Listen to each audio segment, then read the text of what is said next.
Perkenalkan, saya Cornelia Golan, Prodi Pendidikan Biologi. Di sini saya akan memaparkan materi bab 1 mengenai panggilan hidup manusia menurut kitab suci. Di sini yang pertama, siapakah manusia dalam kitab suci? Dalam kitab Kejadian bab 1 ayat 26 sampai 31, Allah menciptakan manusia secitra dan segambar dengan Allah. Di sini kita diharapkan untuk mengenal diri sebagai pribadi citra Allah dan dipanggil agar mampu hidup sebagai citra Allah yang bersyukur atas keberadaan dirinya, menghargai hak asasi manusia dan mampu bekerja sama dengan sesama, menjaga kelestarian lingkungan hidup, serta mampu berelasi dengan Tuhan sebagai pencipta kehidupan.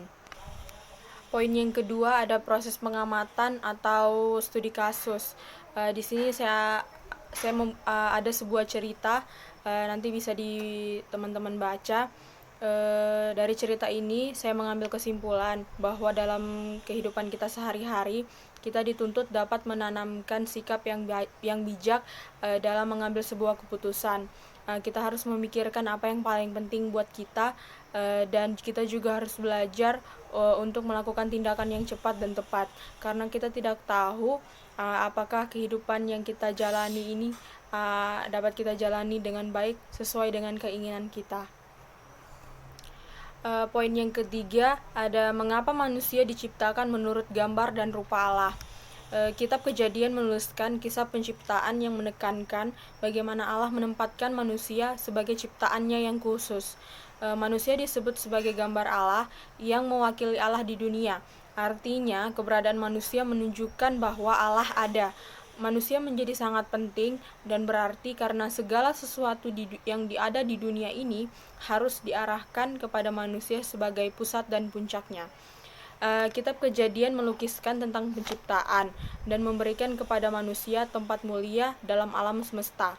Penciptaan manusia tidak hanya merupakan penutup dari segenap karya ciptaan Allah, tetapi dalam penciptaan manusia itu terkandung penggenapan dan makna dari seluruh pekerjaan Allah.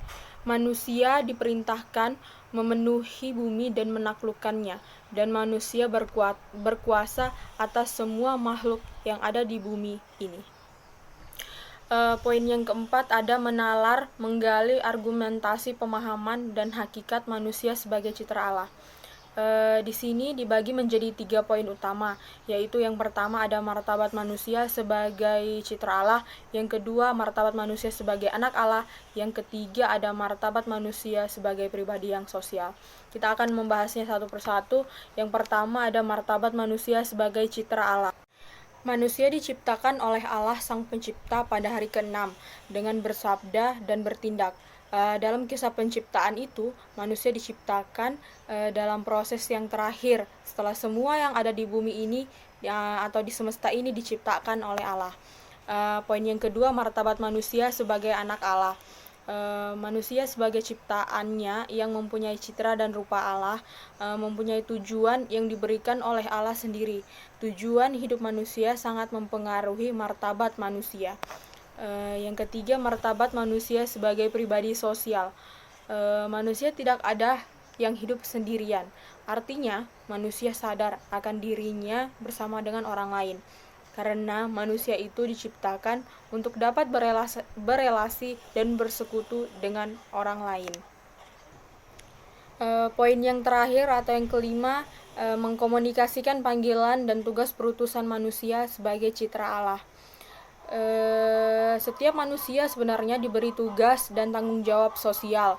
Manusia diciptakan oleh Tuhan dengan talentanya masing-masing, dengan kelebihan dan kekurangannya.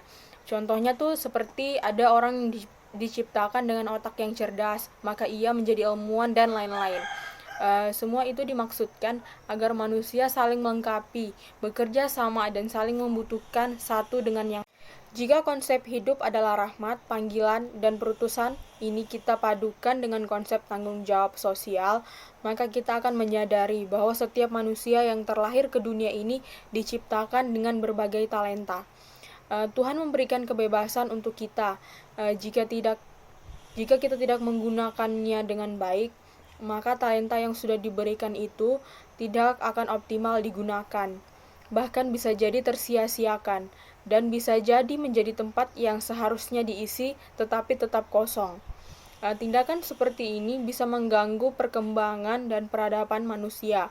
Oleh karena itu, jalanilah tugas itu dengan senang hati, karena Tuhan membutuhkan kita ada di tempat tersebut. Sekian pemaparan materi dari saya mengenai panggilan hidup manusia menurut kitab suci.